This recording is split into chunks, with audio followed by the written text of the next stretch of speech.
திருக்குறள் குறள் 176. அருள் வெஃகி யாற்றின்கண் நின்றான் பொருள் வெஃகி பொல்லாத சூழக்கெடும்.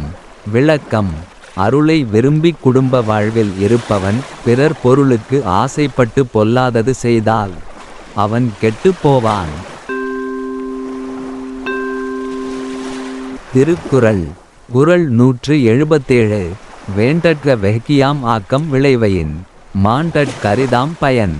விளக்கம்: பிறர் பொருளை அவர் விரும்பாதிருக்க நாம் விரும்பி பெற்று அனுபவிக்கும் போது அதன் பயன் நல்லதாக இல்லை என்று அறிவதால் பிறர் பொருளை கவர்வதற்கு விரும்ப வேண்டா. திருக்குறள் குறள் 178. அஃகாமை செல்வத்திற்கியாதெனின் வெஃகாமை வேண்டும் பிறன்கை பொருள்.